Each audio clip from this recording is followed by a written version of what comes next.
ऐसे इस कर्म कांड में फंस गया है कि अपनी असलियत को भूल के बैठ गया है।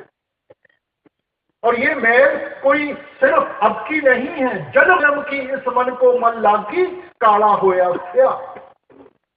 पता नहीं कितने जन्मों के ये कर्म इकट्ठे किए हुए हैं। देखो, घर में कोई बर्तन हो जिसमें रोज हम खाना बनाते हों, आहिस्ता आहिस्ता, और उसको बर्तन को कभी हम साफ ना करें तो क्या होगा? आहिस्ता आहिस्ता उस बर्तन के ऊपर गंदगी जमनी शुरू हो जाएगी। और कोई ऐसा वक्त भी आ जाएगा जब उसकी चमक हमें याद नहीं रहेगी, क्योंकि रोज उस गंदगी को देखते हैं तो हम ये समझना शुरू कर देते हैं कि यही इसकी असलियत है। मगर फिर कोई हमारे पहचान वाला आता है, हमें समझाता है कि भाई ये बर्तन इतना गंदा है, इसको कभी साफ भी कर लिया करो। अब उसको साफ करना शुरू करेंगे, एक तह गंदगी की निकलती है, नीचे एक और तह मिलती है, वो निकलती है, नीचे एक और तह मिलती है, क्योंकि इतनी देर महीनों महीने वो बर्तन साफ नहीं किया। अब हिम्मत छोड़ के बैठ जाएंगे तो वो बर्तन गंदे का गंदा रह जाएगा। मगर उसको रगड़ते जाएंगे, कहीं ना कहीं उसकी चमक सामने आ जाएगी। फिर इंसान को एहसास होता है ये गंदगी कोई और चीज है, वो चमक कोई और चीज है। इसीलिए महापुरुषों ने आकर मन की अवस्था हमें समझाते हुए आपने क्या फरमाया था? मन तू ज्योत स्वरूप है, अपना मूल पहचान। ये गंदगी इसकी असलियत नहीं है, ये तो ज्योत स्वरूप है, उस प्रकाश का हिस्सा है। अगर वो प्रकाश हमें दिखाई नहीं देता, वो सिर्फ इसलिए कि हम यहां कर्म कांड में आके फंस गए हैं और ये इतने कर्म इकट्ठे कर लिए हैं कि असल की पहचान ही नहीं रही। तो संत महात्मा, उनका आने का मकसद कोई हमारे से माथे टकाने का नहीं है, हमारे से सिर झुकाने का नहीं है। उनका मकसद है समझाने का कि भाई आपकी असलियत क्या है। आप तो उस मालिक के घर से आए हो। इंसान उस वक्त तक ही आगे हाथ फैलाता है जब तक उसको अपने असल की पहचान ना हो। राजे का बेटा होकर अगर गली में भीख मांगता फिरता है, क्योंकि उसको एहसास नहीं है कि उसका पिता कौन है। और जिस दिन उस चीज का एहसास होता है, फिर वो भीख नहीं मांगता, अपना हक मांगता। और वैसे ही रूहानियत के साथ हमने अपने अंदर वो जागृता लानी है कि हमारी असलियत क्या है। जब से इंसान आया है, यही प्रश्न में उलझा हुआ है कि मैं कौन हूं, मेरी असलियत क्या है। अंग्रेजी फिलोसोफर्स ने कह दिया, I think therefore I am. क्योंकि मेरी सोच है, उस सोच के साथ मैं कदम उठाता हूं, इसीलिए मेरा वजूद बना हुआ है। सोच कहां से आती है? मन से आती है। तो क्या हमारा दायरा वो मन तक ही सीमित रह गया? इसलिए हमने पहले तो ये पहचान करनी है कि हमारी असलियत क्या है। इस वक्त हमने तो इस शरीर को असलियत समझ के बैठे हुए हैं, क्योंकि इंसान जो कुछ भी करता है सिर्फ इस शरीर को संवारने के लिए करता है। असल को भूल गया। शरीर यहीं का यहीं धरा रह जाएगा। तो असल क्या है? असल हमारी आत्मा है। मगर सारे जीवन हम रात को सोते हैं, शरीर को आराम चाहिए। खाना खाते हैं, शरीर को ताकत चाहिए। कमाई करते हैं, शरीर की देखभाल करनी है। मगर क्या हमने विचार किया है कि आत्मा की खुराक कौन सी है? आत्मा को आराम कहां से मिलेगा? तो जो असल है उसको इंसान भूला बैठा है। और जिस चीज में साथ नहीं निभना उसको संवारने में लगा हुआ है। तो संतों ने आकर हमें थोड़ा सा समझाने की कोशिश की कि भाई ये आपकी असलियत नहीं है, आपका एक और भी फर्ज बनता है जो उस आत्मा की तरफ है, जो उस परम आत्मा की तरफ है, परमात्मा की तरफ।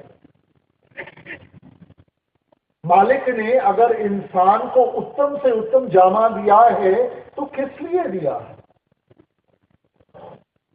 मालिक हमें पेड़ पौधे भी बना सकता था, जानवर भी बना सकता था। हमारे और निचली जूनियों में क्या फर्क है कि मालिक ने इंसान को विवेक की ताकत दी है, वो सेंस ऑफ डिस्क्रिमिनेशन दिया है। आपने फरमाया था 184 जून सभाई मानस को प्रभ दी वड्याई, इस पौड़ी से जो नर चूके सो आए जाए दुख पाएगा। 84 लाख जूनियां बनाकर इनको 2 हिस्सों में बांट दिया गया।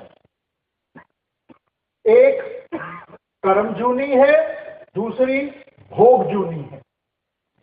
जो इंसान की जूनी है वो कर्म जूनी है, बाकी जितनी भी जूनियां हैं वो भोग जूनियां हैं, भुगतान दे रही हैं। मालिक की बख्शिश हो, इन कर्मों के दायरे से आगे बढ़ सकें, कर्म जूनी में पहुंच जाते हैं। मगर कर्म जूनी का मकसद क्या है? वो चेतावनी देते हैं, इस पौधे जो नर चूके। उदाहरण देकर कि देखो एक सीढ़ी है, मान लिया जाए उसके 84 लाख स्टेप्स हैं, चढ़ते गए आखिरी स्टेप पे पहुंच गए हैं। थोड़ी सी मेहनत की, भक्ति की, सदा के लिए सीढ़ी से छुटकारा मिल गया।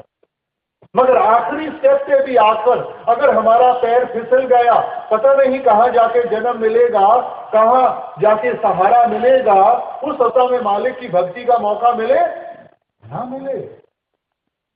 इस पौड़ी पे जो नर चूके सो आए जाए दुख पाएगा। बार बार आना पड़ेगा, बार बार दुख और मुसीबतों से गुजरना पड़ेगा। इसलिए क्या मकसद है इस जीवन का? यही संत महात्मा आकर हमें समझाने की कोशिश करते हैं कि भाई परापत मानुख दे हरिया, गोविंद मिलन की यह तेरी वरिया, अवर काज तेरे किते न काम, मिल साध संगत भज केवल नाम। भाई परापत मानुख दे हरिया कि इंसान का जामा मिला है, किस लिए मिला? गोविंद मिलन की यह तेरी वरिया, ये जो बारी है मालिक की प्राप्ति के, उसकी भक्ति के लिए ली गई है।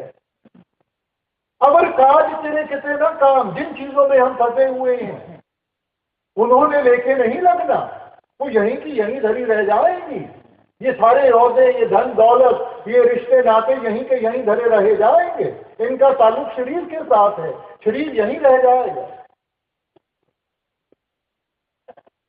और किस कार्य की तरफ ध्यान देते हैं? मिल साध संगत भज केवल नाम। वो नाम की कमाई, शब्द की कमाई। मगर इंसान पहले तो आलसी है और फिर आहिस्ता आहिस्ता फिर उन्हीं पुरानी आदतों में जाके फंस जाता है। इसीलिए स्वामी जी ने आकर अपनी वाणी के साथ हमें बार बार चेतावनी दी, प्रेम और प्यार से समझाने की कोशिश की कि भाई समझने की कोशिश करो, ये मन हमारा असल नहीं है, ये शरीर हमारा असल नहीं है। हमारी असलियत उस आत्मा के साथ जुड़ी हुई है, और जब तक हम अंतर्मुख होके उसकी पहचान नहीं करेंगे, हम कभी भी इस जीवन को सवार नहीं सकेंगे, इस जीवन को सफल नहीं बना सकेंगे। अब मन हमारा देखो कितना चंचल है। मन खिन खिन भरम भरम बहु धावे, तिल घर नाही वासा पावे। कभी भी एक जगह पे टिकता नहीं है, कभी एक इच्छा तो कल को दूसरी इच्छा, और सारी उम्र गुजर जाती है इसको पूरा करते करते। ये कभी पूरी नहीं हो सकती, इसलिए इंसान इन्हीं में उलझा रहता है। तो मन को कैसे काबू करना है? तो वो स्वामी जी समझाने की कोशिश करते हैं कि तुन सुन के मन समझाओ, कोट यतन से ये नहीं माने। हम सोचते हैं कि दुनियावी चीजें हासिल करने के साथ, ये धन दौलत औहदे हासिल करने के साथ इस मन को तृप्त आ जाएगी, इसकी जो भूख है वो मिट जाएगी। मगर आप समझाते हैं कोट यतन से ये नहीं माने, इन सब चीजों के साथ इसको तृप्त नहीं आएगी, इसको सहज नहीं आएगी। और सहज कैसे आएगी? तो आप समझाते हैं धुन सुन के मन समझा, वो धुन। अब ये धुन क्या चीज है? कल आपने गौर फरमाया उस शब्द के बारे में। ये वो धुन है जो रात दिन 24 घंटे हमारे हरेक के अंदर बज रही है। ये कोई वो धुन नहीं है जो बाजे से पैदा होती है। इसीलिए आपने इसको समझाते हुए फरमाया धुन वाज्य अनहद घोड़ा मन मानिया हर रस मोरा। लफ्ज इस्तेमाल किया अनहद का, कि जो रात दिन 24 घंटे हमारे अंदर बज रही है, उस धुन को जब सुनेंगे, उसकी मिठास हासिल होगी, तब ये दुनिया के रंग तमाशे फीके पड़ेंगे। इंसान जबरदस्ती करता है, जब जबरदस्ती करेगा तो रिएक्शन होगा। तो यहां परमार्थ में जबरदस्ती नहीं करनी, हमने बड़े सिस्टमैटिकली ये देखना है कि मन को कैसे हमने मालिक की भक्ति के साथ जोड़ना है। देखो, छोटी बच्ची है, जैसे जैसे जवान होती है, अगर माँ बाप उसको समझाना शुरू कर दें कि बेटा तेरी आगे जाके शादी होगी, तूने दूसरे घर जाके अपना रिश्ता जोड़ना है, इसलिए माँ बाप को भूलना शुरू कर दे, वो बच्ची कभी कर नहीं पाएगी। मगर जिस वक्त उसकी शादी हो जाती है, दूसरे घर जाके उसका रिश्ता जुड़ जाता है, अपने आप माँ बाप का दर्जा कम होना शुरू हो जाता है। तो वो रिश्ता कैसे जुड़ा? पहले रिश्ता जुड़ा, फिर वो दूसरी चीजों से अपना ध्यान हटा सकी। इसलिए हुजूर फरमाया करते थे कि अटैचमेंट कॉजेज डिटैचमेंट, कि पहले संबंध जोड़ो, जब संबंध जुड़ेगा तब हम इन सब चीजों से रिश्ता तोड़ सकेंगे। और गुरु घर ने फरमाया 9 दरवाजे नवे दर फीके रस अमृत 10 में चुबीचे। ये 9 द्वारें हैं जिनके जरिए हमारा ख्याल सारी दुनिया में फैलता है। तो आप फरमाते हैं कि जब हम वो भजन बंदगी में लगेंगे, इस ख्याल को एकाग्र करेंगे और ऊपर की तरफ यहां लेकर जाएंगे, यहां आंखों के पीछे टकाएंगे, वहां हमें वो अमृत रूपी रस हासिल होगा।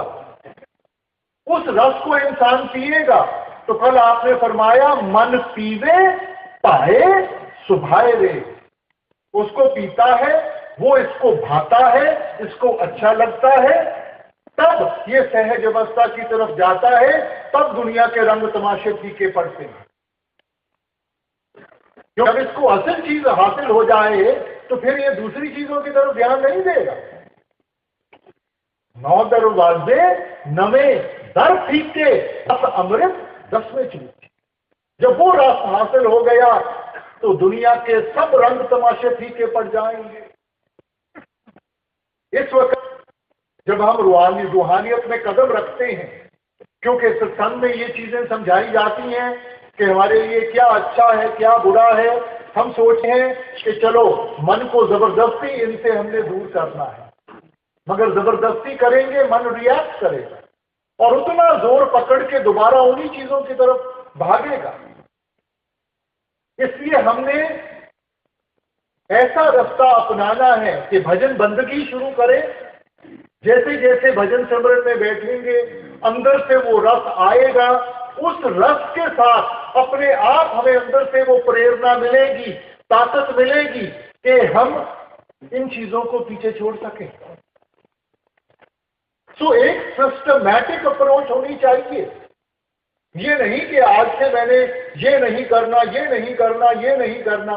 देखो छोटा बच्चा है ना, सारा दिन उसको माँ बाप कहते रहे कि ये नहीं तेरे लिए अच्छा, ये नहीं अच्छा, तो वो थक हार के बच्चा कहेगा फिर मैंने करना क्या है।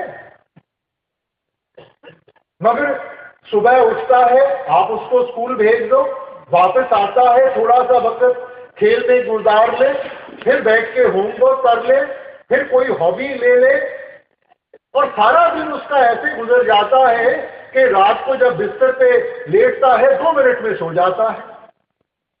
तो वैसे ही हमने बड़ा पॉजिटिवली आगे चलना है और इस चीज के ऊपर ध्यान देना है कि हमने क्या करना है, और जैसे जैसे वो करेंगे रस आएगा, तभी हम मन को इन चीजों से निकाल के उस असल भक्ति के साथ जोड़ सकेंगे, जबरदस्ती से नहीं। इसलिए आपने फरमाया तुन वाज्य अनहद घोरा मन मान्या हर रस मोरा। जब उस धुन को सुना, मन उसमें इतना मस्त हो गया, वो धुन जिसको अंग्रेजों ने म्यूजिक ऑफ द सफियर्स कह के बयान किया, वो धुन जो आकाश से आ रही है, मुसलमान भाई उसे बांगे इलाही, बांगे आसमानी कह के बयान कर देते हैं। वो बांग जो खुदा के घर से आ रही है, उस धुन को जब इंसान सुनेगा, तब ये मन दुनिया ऐशो इशरत को छोड़ के उस मालिक की भक्ति को अपनाने के लिए तैयार होगा। इसलिए आपने फरमाया बिन गुर शब्दे मन नहीं ठौरा। उस शब्द के बगैर इसको तृप्ति नहीं आएगी, ये हमारे काबू में नहीं आएगा, हम चाहे जितना मर्जी साधन अपना ले। इसीलिए संतों ने कहा मन जीते जग, कि जिन्होंने मन की लड़ाई जीत ली वो ही जिंदगी में सफल हो पाएंगे, और जो मन के अधीन होकर ही रह गए उनको कोई सफलता नहीं मिलेगी। और कबीर साहब भी यही सोच हमारे सामने रखते हैं। कबीर मन मरकट भया नेक न धुन पते आए, सत नाम बांधे बिना जित पावे तित जाए। कबीर मन मरकट भया नेक न धुन पते आए, उस शब्द की पहचान नहीं कर पाया, उसके साथ अपने आप को नहीं जोड़ा। सत्य नाम बांधे बिना, जब तक उस सच्चे नाम के साथ नहीं इसको बांधेंगे, जित पावे तित जाए, सारी दुनिया में भागता फिरेगा, अलग अलग चीजों को हासिल करने में लगा रहेगा।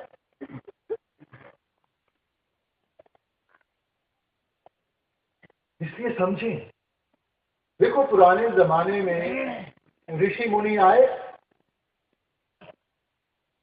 उन्होंने मन को काबू करने की कोशिश की, और ये सोच थी कि देखो मन इन चीजों को चाहता है, तो अगर हम मन को इन चीजों से दूर ले जाएं तो मन इनको बार बार देखेगा नहीं, इस मन की चाहत कब जाएगी। तो आपको क्या, आप जंगलों पहाड़ों में चले गए, सारा कुछ त्याग के जंगलों पहाड़ों में चले गए, तो क्या मन कम आ गया?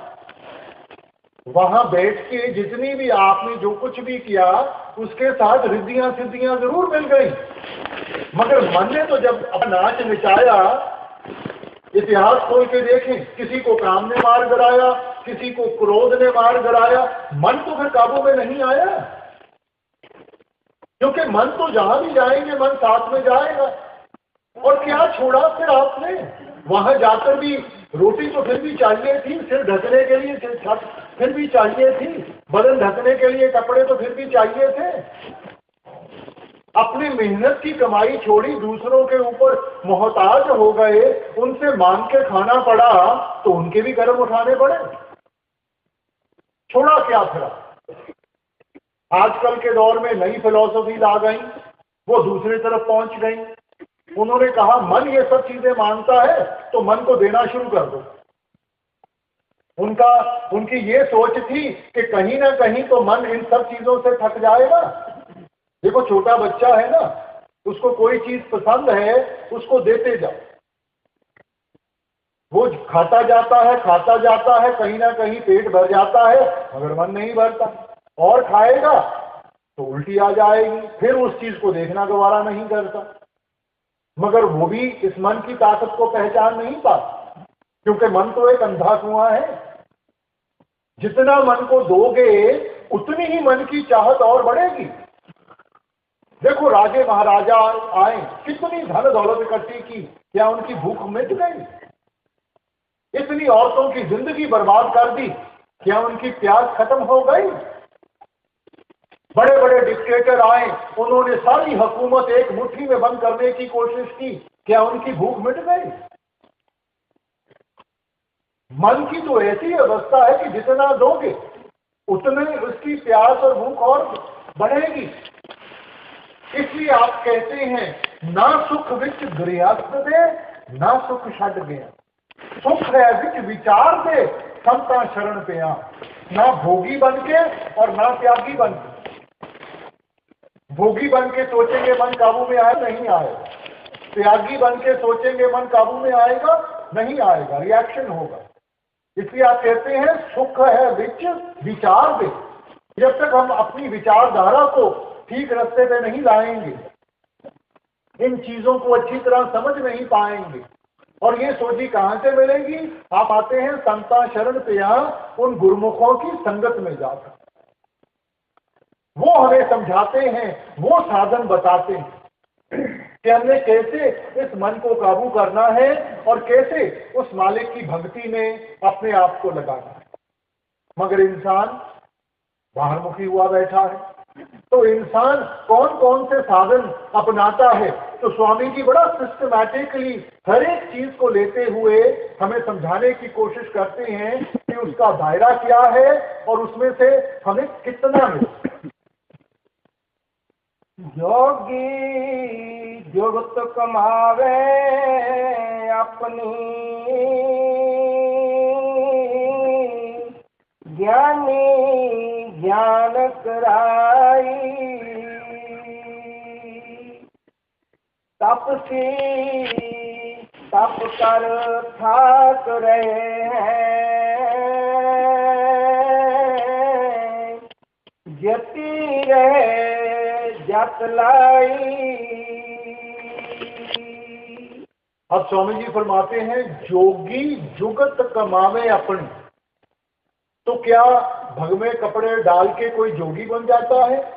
कोई यहां तिलक लगा के वो जोगी बन जाता है? तो जोगी कैसे बनना है? आप कहते हैं जोग ना पगमी कपड़ी, जोग ना मैला वेश, घर बैठे हैं जुगत पाइए सतगुर का उपदेश। कोई अपने जिस्म पे वो स्वा मन लेता है, कोई लंबी लंबी जटें रखी हुई हैं, कोई अपने बालों को साफ नहीं करता। तो क्या इनके साथ हम जो बन जाएंगे? क्या मालिक को हमारी गंदगी पसंद है? तो इन सब चीजों से हमारा ध्यान उठाते हुए आप फरमाते हैं घर बैठे जुगत पाइए, कि ये युक्ति तो घर बैठ के भी हम अपना सकते हैं। अगर आपने हमें इन सब चीजों से दूर करना था तो पहले ही हमें बता देना था कि भाई जंगलों पहाड़ों में चले जाओ। मगर हर वक्त, क्योंकि आप इंसान को जानते हैं, इंसान की ताकतों को, इंसान की कमजोरियों को अच्छी तरह जानते हैं, क्या ये कर पाएगा क्या नहीं कर पाएगा। और इसलिए उन कमजोरियों को देखते हुए आपने एक ऐसा साधन हमारे सामने रखा जिसको हम निभा सकते हैं, जिस रास्ते के ऊपर हम चल सकते हैं। इसलिए कहते हैं घर बैठे हैं जुगत पाइए। और वो कौन सी युक्ति है? कल भी हमने विचार किया, आपने फरमाया था गुरबानी में कि नानक जीवत या मर रहिए ऐसा जोग कमाइए। जितना चिर जीते जी नहीं मरना सीखेंगे। जीते जी मरना क्या है? ये जो 9 द्वारें हैं जिनसे हमारा ख्याल सारी दुनिया में फैला हुआ है, इनसे जैसे जैसे इस ख्याल को इकट्ठा करते हुए हम इस मन को ऊपर की तरफ खींचेंगे और यहां टकाएंगे, इसको संत महात्मा जीते जी मरना कहते हैं। और ये वो जुक्ति है, ये वो साधन है जिसको अपनाकर हम अपने आप को जोगी कहलाने के लायक बन सकेंगे। क्योंकि जो सच्चा ज्ञान है वो बाहर से नहीं मिलेगा, वो अंदर से मिलेगा। ज्ञान त्यान तुम न जानिए अकथ कहावे सोए। वो ज्ञान कहां से मिलेगा? आप कहते हैं उस धुन के जरिए। वो धुन जो अकथ है, जो कभी नहीं जा सकती, वो जो हमारे अंदर है। जैसे पलटू साहब ने कहा था, लिख पढ़न में नाही नी अक्षर काम है। वो हमारे लिखने में नहीं आती, वो कोई लफ्ज नहीं है। लफ्जों के साथ तो बयान किया गया है। वो धुन हमारे अंदर है, वो ही वो अनहद बानी है जिसको हमने सुनने की कोशिश करती है। ज्ञान त्यान तुम न जानिए अकथ कहावे सोए। ये जो बाहर हमारी ग्रंथ पोथियां हैं, इनके साथ हमें समझाया जाता है, उसकी मेहमान आई गई है कि हमने कौन सा साधन अपनाकर अपने आप को उस धुन के साथ जोड़ना है जिसके जरिए हमें जागृता आएगी। देखो, इंसान कभी भी ज्ञान और सोझी में अंतर नहीं रख सकता। ग्रंथों पोथियों को पढ़ने के साथ हमें ज्ञान मिलता है, मगर ज्ञान और सोझी में बहुत अंतर है। आजकल इंटरनेट का दौर है, एक बटन दबा के जितना मर्जी ज्ञान चाहो वो आपके सामने आ जाएगा। मगर वो सारा ज्ञान हासिल करके क्या इंसान ने अपने आप को बेहतर बना लिया? हम तो फिर भी उन उलझनों में फंसे हुए हैं, हम तो फिर भी उस गंदगी में जुड़े हुए हैं। वो सिर्फ इसलिए कि हम ज्ञान के दायरे में फंसे हुए हैं। इसलिए आपने कहा, ज्ञानी बूझे कुआं पड़े पलटू चलेगा देख, मन माया में मिल गया मारा गया विवेक। ज्ञान के साथ इतना अहंकार आ जाता है, अपने आप को गुणी ज्ञानी बना के बैठ जाते हैं। आगे पड़ा हुआ पत्थर नहीं दिखता, ठोकर लगती है और मुंह पर जाकर गिरते हैं। हमें वो ज्ञान चाहिए जिसके साथ हमारे अंदर निर्मलता आएगी, हमारे अंदर निर्मलता आएगी, हमारे अंदर से वो अहंकार जाएगा। देखो, रावण एक टीकाकार पंडित था, जिसकी कोई कमी नहीं थी। ये जो उसके इतने सिर दिखाए जाते हैं, ये बड़ी चीज सिंबॉलिक थी कि इतने सिरों जितना उसके पास ज्ञान था। मगर सारा ज्ञान किस काम आया? मन ने तो जब अपना नाच नचाया, आज तक हम उसका पुतला बना के जलाते हैं, क्योंकि सिर्फ ज्ञान के साथ जागृता नहीं आती। जब उस ज्ञान को हम करनी के साथ जोड़ेंगे, फिर उसका अनुभव होगा, फिर हमें एहसास होगा सच क्या है, झूठ क्या है। आम सत्संग में हमें समझाया जाता है कि देखो, अगर मैं कोई मिठाई लेकर आपके सामने रख दूं और मैं कहूं कि दुनिया में सबसे मीठी चीज है, मेरा मान आदर करते हुए आप सिर हिला देंगे। मगर क्या मन से भरम चले जाता है? मन में फिर भी कहीं ना कहीं वो डाउट रहता है कि पता नहीं सबसे मीठी चीज है कि नहीं। अब वो ही मिठाई को हम उठा के चख लें, तब हम पूरे विश्वास के साथ कह सकते हैं कि ये सबसे मीठी चीज है कि नहीं है। नतीजे के ऊपर कैसे पहुंचे? जब हमने करनी का रास्ता अपनाया। इसलिए आपने फरमाया, बेबी चाखे स्वाद ना चाहते, चखते नहीं, स्वाद नहीं पता, स्वाद नहीं पता, निभा नहीं पाएंगे। प्रेरणा कहां से मिलेगी? इसलिए ये सिर्फ बाहर के ज्ञान की बात नहीं है। बाहर के ज्ञान से हमें पता चलता है कि हमने क्या करना है। जब उसको करेंगे, उसका अनुभव होगा, तब हमारी विश्वास की नींव बनेगी। ये जो हम सोचते हैं कि जी ठीक है, मैंने सत्संग सुन लिया, मैंने किताबें पढ़ ली और इसके साथ मेरे को समझ आ गई, नहीं आएगी। मन डोल जाएगा। कभी भी कोई मुसीबत आई, कोई मुश्किल आई, मन वहीं का वहीं डोल जाएगा। मन में विश्वास की नींव, विश्वास की फाउंडेशन तब देगी जब आप खुद इस चीज को महसूस करोगे। इसीलिए गुरु घर ने फरमाया था, नाम में तुलना पुजाई सब डिटी ठोक बजाए। क्या महिमा गाएं, क्या बयान करें उस नाम के बारे में। ये कोई सुनी सुनाई बात नहीं है, ये पढ़ी पढ़ाई बात नहीं है। ये उनकी हद बीती है कि उन्होंने मालिक की भक्ति कैसे की, उन्होंने ये रूहानियत की दौलत कैसे हासिल की। और हमें भी वही प्रेरणा देते हैं कि भाई ये बाहर के ज्ञान को छोड़ के ये अंदर के ज्ञान की तरफ ध्यान करो। उस करनी से विश्वास बनेगा जब आपको खुद अनुभव होगा, खुद एक्सपीरियंस होगा। इसलिए वाणी में आपने बड़ा सिस्टमैटिकली इस चीज को समझाया है। आप कहते हैं, गुर ज्ञान अंजन सच नेत्री पाया, अंतर चानन अज्ञान अंधेर गवाया। इस वक्त इंसान अज्ञानता के अंधेरे में बैठा है और अंधेरे में इंसान को ठोकर लगेगी लगेगी, चाहे जितना मर्जी ज्ञान हो। देखो अंधेरा कमरा है ना, जितना मर्जी ज्ञान हो, कोई उसके अंदर में कितना फर्नीचर है, क्या कुछ है, मगर अंधेरा है, दिखाई नहीं देता, ठोकर लगेगी लगेगी। मगर अंदर जाने से पहले हमें किसी लाइट का सहारा मिल जाए, देखने की ताकत मिल जाती है, तब हम अपना बचाव कर सकते हैं। तो आप समझाते हैं कि वैसे जब हम ये अमृत रूपी नाम का सुरमा इन आंखों में डालेंगे, तब इन आंखों की रोशनी बढ़ेगी, तब अंदर में जागृता आएगी। गुर ज्ञान अंजन सच नेत्री पाया, अंतर चानन,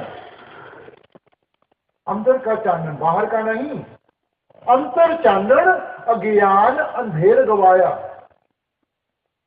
देखो हमने हर एक चीज का को अपने तर्जुमे में हम लेकर बाहर मुखी कर दिया। हमने प्रकाश के बारे में पढ़ा, हमने बाहर जोतें जलानी शुरू कर दी, हमने बाहर दिए जलाने शुरू कर दिए। हमने आवाज के बारे में पढ़ा, हमने बाहर घंटे बजाने शुरू कर दिए, हमने बाहर गीत सुनने शुरू कर दिए। अरे भाई, इशारा तो अंदर की तरफ था। अंतर जोत निरंतर बाणी, साचे साहिब क्यों निम लाई।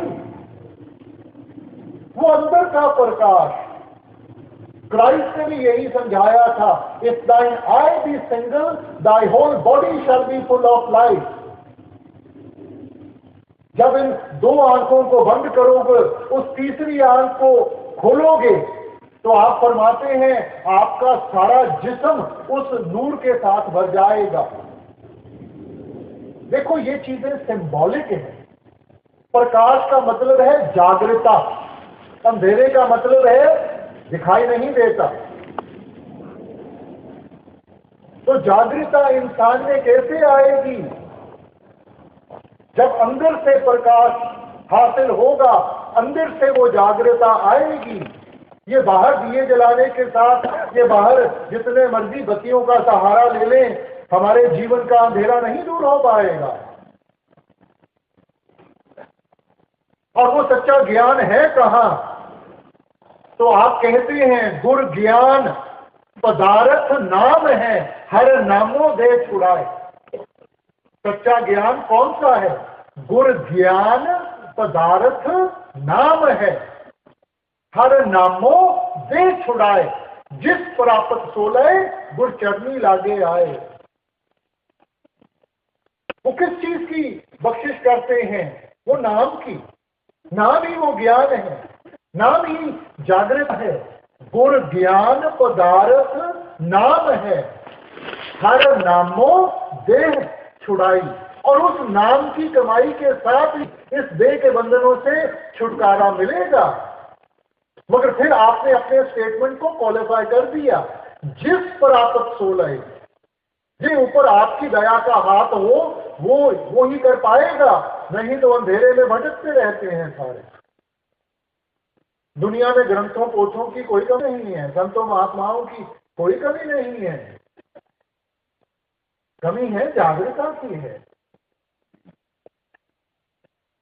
इन चीजों को निभाने वालों की है। और फिर उस सोच को आगे ले जाते हुए आपने फरमाया कि वो ज्ञान कहां से मिलेगा? अंतर गुर ज्ञान हर रतन है, मुक्त करावन हारा। वो कहां है नाम? वो ज्ञान कहां है? आप कहते हैं अंतर हमारे अंदर है। अंतर गुर ज्ञान हर रतन है, मुक्त करावन हारा। वो ज्ञान, वो रूहानियत की दौलत जिसके साथ इंसान को मुक्ति मिलेगी। नानक जिसनु नजर करे सो पावे, सो होवे दर सचियारा। मगर ये उसी का मिलेगा जिसके ऊपर आपकी मेहर भरी नजर पड़ जाए, जिसके ऊपर आपको दया हो जाए। ये जो हमारी भक्ति है, ये तो उसके सामने एक अरदास है, फरियाद है। हम अपनी करनी से नहीं कुछ कर पाएंगे। अपनी करनी से तो हम सिर्फ फरियाद कर सकते हैं, बेनती कर सकते हैं कि भुल्लनहार हां बख्श बख्श। इसलिए भाई ये समझने की कोशिश करें, ये ज्ञान अंदर से मिलेगा जब हम अंतर्मुख होंगे। फिर आप कहते हैं तपती तपकर थाक रहे हैं, जति है जतलाए। किसी ने अपने आप को उल्टा टांगा हुआ है, किसी ने अपने बालों को बांधा हुआ है, किसी ने कोई साधन, किसी ने कोई साधन। इसलिए कबीर साहब चेतावनी देते हैं, आप फरमाते हैं क्या जप क्या तप संजमो क्या व्रत स्नान, जब लग जुगत न जाए पाओ भगत भगवान। कौन सी तपस्या, कौन सी भक्ति, कौन से सरोवरों में जाकर नहा जाए? जब जुगत न जानिए, जब तक उस युक्ति की समझ नहीं है, उस साधन की समझ नहीं है, हम तो मालिक की भक्ति करते हैं, डर के साथ करते हैं। हुजूर फरमाया करते थे, कोई सांप की भक्ति करता है इसलिए नहीं कि उसको सांप के साथ प्यार है, डरता है उससे, सोचता है भक्ति करूंगा, खुश होगा, उसके डंग से बचा रहूंगा। मगर भाई हमारा और मालिक का जो रिश्ता है वो कोई डर का रिश्ता नहीं है, वो प्रेम और प्यार का रिश्ता है। हमने मालिक की भक्ति करनी है, प्रेम और प्यार की अवस्था में लाकर करनी है। मगर इंसान डर में करता है, बाल बच्चे निकम्मे ना हो जाए, कारोबार में नुकसान ना हो जाए, कोई बीमारी ना आ जाए। सारी उम्र इन डरों में ऐसा फंसा हुआ है और सोचता है कि चलो इसको भी खुश कर लूं, इसको भी खुश कर लूं। खुश सिर्फ उस एक को करना है, भक्ति सिर्फ उस एक की करनी है। ये जो अनेक हैं, संत महात्मा हैं, ये सिर्फ उस एक की याद दिलाने के लिए आए हैं, उस एक के साथ जोड़ने के लिए आए हैं, कोई अपनी भक्ति कराने के लिए नहीं आए। इसलिए आप कहते हैं जप तप पुण्य दान, जप तप जेते सब ऊपर नाम, हर रसना जो जपे तुझ पूर्ण काम। इन सब भक्तियों से एक ऊपर भक्ति है, पुण्य दान जप तप जेते सब ऊपर नाम, हर हर रसना जो जपे। पढ़े नहीं कहा, जो जपे। जब हम उसका सिमरन करेंगे, उसकी याद अपने अंदर में बिठाएंगे, तब मन को तसल्ली होगी, तब ये असलियत की पहचान कर सकेगा। देखो छोटा बड़ा है ना, अकेला हो घबराता है, डरता है, मगर साथ में पिता खड़ा हो किसी से नहीं डरता। वो सोचता है कि मेरा पिता साथ में खड़ा है, सब कुछ संभाल लेगा। तो वैसे ही जब हमें एहसास हो गया कि हमारा परम पिता वो परमेश्वर हमारे साथ है, तो इंसान को किसी चीज से डर नहीं लगेगा। इस वक्त हम हर एक चीज से डरते हैं, कल से डरते हैं, मौत से डरते हैं, परसों क्या होगा उससे डरते हैं। और इन चीजों का डर तभी खत्म होगा जब हमारे अंदर जागृता आएगी, तब हमें पता चलेगा और ये सारे हमारे डर खत्म हो जाएंगे। मीराबाई ने भी अपना जीवन हमारे सामने रखते हुए हमें क्या समझाया था? पायो जी मैं नाम रतन धन पाया, वस्त्र अमोलक दी मेरे सतगुर, कृपा कर अपनायो, जन्म जन्म की पूंजी पाई, जग में सभी खवायो, पायो जी मैं नाम रतन धन पायो। देखो मेवाड़ की रानी थी, धन दौलत की कोई कमी नहीं थी, मगर पूरी निम्रता के साथ किस चीज की तरफ इशारा कर रही हैं? मैं नाम रतन धन पायो, वस्त्र अमोलक दी मेरे सतगुर। जो उनके गुरु थे, जो उनके मुर्शिद थे, वो नीची जात वाले थे, मगर अहंकार नहीं था अपनी जात का। पूरी निम्रता के साथ आप फरमा रही हैं, ये उन्होंने मेरे ऊपर बख्शिश की कि उन्होंने मेरे को अपना लिया, जन्म जन्म की पूंजी पाई। ये हमारी सच्ची दौलत है, ये हमारी सच्ची पूंजी है, बाहर की दौलत नहीं, ये यहीं की यहीं धरी रह जाएगी। आप उस दौलत की चर्चा कर रही हैं जो जन्म जन्म हमारे साथ में मिलेगी। पायो जी मैं नाम रतन धन पाया, इशारा उस सच्ची दौलत की तरफ है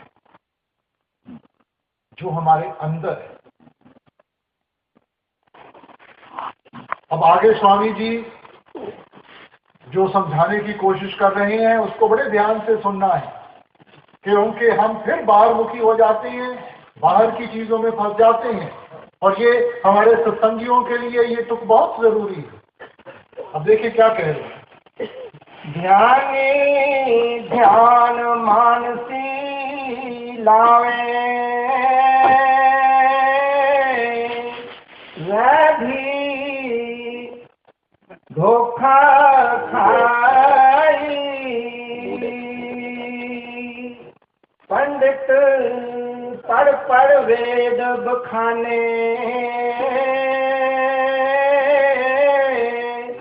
विद्या बल सब जाई। ये देखो हमारे लिए बहुत जरूरी है कि इस तुक को हम अच्छी तरह समझ सकें। स्वामी जी ने आकर क्या हमें समझाया? ध्यानी ध्यान मानसी लावे, वे भी धोखा खाएं। देखो हमने किसको इष्ट बनाना है? हमारे इष्ट बनने के लायक सिर्फ वो एक है। इसीलिए क्योंकि आप जानते थे कि आहिस्ता आहिस्ता इंसान फिर बाहरमुखी साधनों में जाकर फंस जाएगा, इसलिए इस पहलू के ऊपर आपने एक पूरा शब्द लिखा है, क्योंकि जानते थे कि हम फिर भटक जाएंगे। तो आप कहते हैं गुरु जो है अपना वो दिखाओ। अब अगर गुरु सामने बैठा है तो ये फरियाद करने की क्यों जरूरत पड़ी कि गुरु जो है अपना रूप दिखाओ? आगे समझाते हैं, ये तो रूप धरा तुम सरगुण जीव उद्धार कराओ। ये सरगुण स्वरूप है, हमारा उद्धार करने की धारा है। रूप तुम्हारा अगम अपारा सोई अंदर थाओ, कि जो असल स्वरूप है वो इन चीजों से कहीं ऊपर है। अब उसके दर्शनों का दीदार बख्श दो। देखो वाणी में भी जब हम पढ़ते हैं दर्शन पेटत पाप सब नाशे, ये बाहर के दर्शन नहीं है, ये अंदर के दर्शन है। जब अंदर जाकर ये मन वो सच्चे दर्शन करेगा तो उनमें ये इतना मग्न और मस्त हो जाएगा कि इसको सब कुछ भूल जाता है। जो भी इसके ऊपर प्रभाव पड़े हुए हैं सबका सफाया हो जाएगा। मगर वो अंदरले दर्शन है, बाहर के दर्शन नहीं है। क्योंकि अगर सिर्फ बाहरले दर्शनों का जिक्र होता तो फिर वही चीज मन में आती है कि किसका दर्शन। संतों महात्माओं की तो कोई कमी नहीं है ना, तो मन में वही बात, भाई किसका दर्शन करना है। देखो ये जो जिस्म है, क्या ये बदलता है कि नहीं बदलता? जवानी से बुढ़ापे में जाएगा कि नहीं जाएगा? जो चीज बदलती है वो माया रूपी है। माया किसको कहते हैं? आए जाए सो माया। और अगर ये जिस्म बदलता है तो ये भी माया रूपी है। अगर माया रूपी है तो हमारी भक्ति के काबिल नहीं है। मगर जिस्म की क्या महत्वता है? तो आप कहते हैं ये भी रूप प्यारा मोको, इस ही से उसको दर्शाओ। ये एक जरिया है। क्योंकि जब तक हम किसी चीज के ऊपर फोकस ना करें तो ध्यान में एकाग्रता कैसे आएगी? तो ये एक जरिया है। वाणी में भी देखो एक तुक आती है, अफसोस से कहना पड़ता है, ये नहीं कि हम ग्रंथों पोथियों को पढ़ते नहीं, मगर उनको समझ नहीं पाए कि उनका सही मायना क्या है। वाणी में तुक आती है, शब्द गुरु सुरत तुन चेला। गुरु कोई शरीर नहीं है और ना ही चेला शरीर है, क्योंकि शरीर में ताकत नहीं है कि इन सब चीजों को निभा सके। इसलिए आप कहते हैं कि शरीर में बैठ के हमने इस स्वरूप को जागृत करना है, इस कॉन्शियसनेस को जागृत करना है। शिष्य बनने की ताकत, डिसाइपल बनने की ताकत उस सूरत में है, उस कॉन्शियसनेस में है। जब वो सूरत जागृत होगी तब ये उस धुन के जरिए उस शब्द स्वरूपी गुरु की पहचान कर सकेगी, तब उसके साथ मिलाप हासिल कर सकेगी। शब्द गुरु सुरत तुम चेला।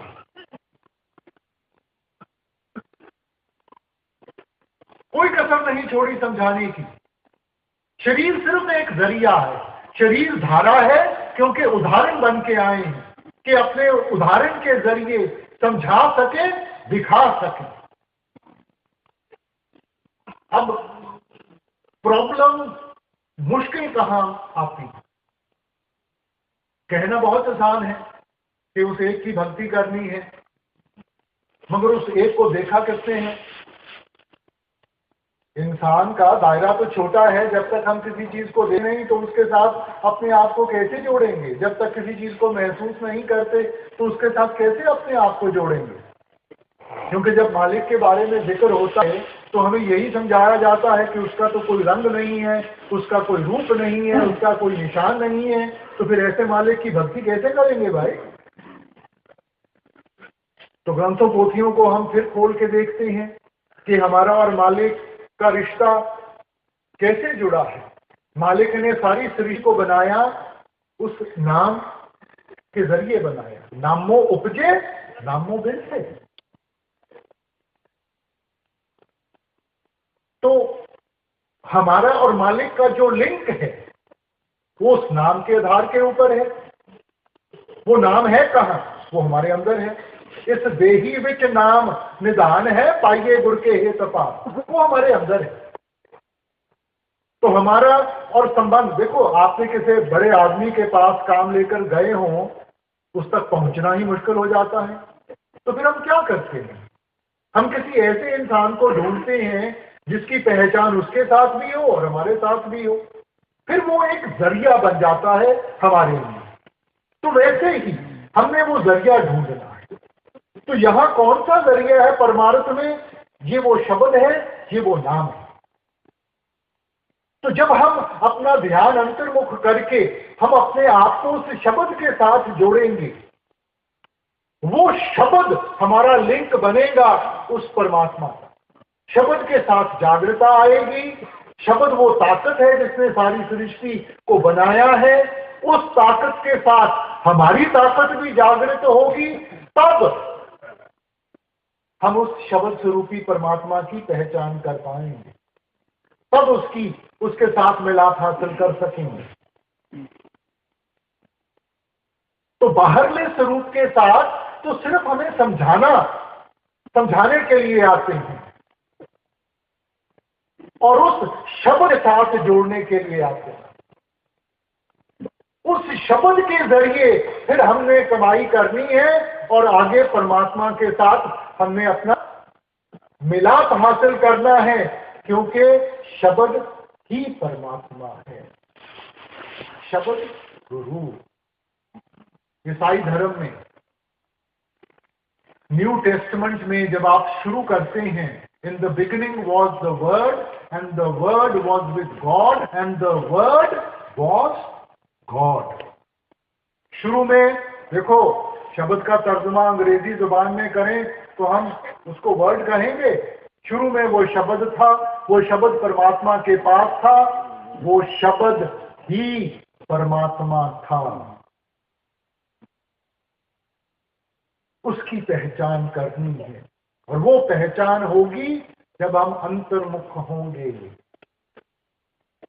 फिर आगे स्वामी जी कहते हैं, पंडित पढ़ पढ़ वेद बखाने, विद्या बल सब जाई। विद्या से अहंकार होगा, सोझी नहीं मिलेगी। इसीलिए गुरु घर ने फरमाया था, पढ़िए जेते बरस बरस, पढ़िए जेते मां, पढ़िए जेते आरजा, पढ़िए जेते सांस। नानक लेखे एक गल और हमने चखण चाह। आप कहते हैं सारी उम्र पढ़ते रहो, हर एक साल पढ़ते रहो, हर एक महीने पढ़ते रहो, हर एक श्वास के साथ पढ़ते रहो। उसके साथ मन में अहंकार आ जाएगा, मालिक की प्राप्ति नहीं होगी। नानक लेखे एक गल, वो एक चीज कौन सी है जिसके साथ पहचान होगी, जिसके साथ जागृता आएगी। कल भी बेनती की गई कि हुक्म सिर्फ एक दिया, उस हुक्म की पालना के लिए बाकी सब कुछ समझाया गया है, बाकी सब कुछ लिखा गया है कि उस हुक्म की पालना कैसे करनी है। हुक्म सिर्फ एक है। और वो क्या हुक्म था? एक को नाम हुक्म है नानक, सतगुरु दिया भाई जियो। और कबीर साहब भी यही कहते हैं। आप कहते हैं कि देखो ये जो गुणी ज्ञानी है, पढ़ पढ़ पंडित अवर समझाए, घर अपने की खबर ना पाए। पढ़ पढ़ के दूसरों के टेवे देखते हैं, उनके हाथ देखते हैं, उनकी राशि देखते हैं और उनको उनकी जिंदगी के बारे में बताते हैं। और जो घर अपने विधवा लड़की बैठी है तो क्या उसकी किस्मत नहीं देखी थी? पढ़ पढ़ पढ़ पंडित अवर समझाए, घर अपने की खबर ना पाए। और क्या पढ़ना है? पढ़ना गुनना एक नाव है, बूझे को भी चारा। पढ़ना गुनना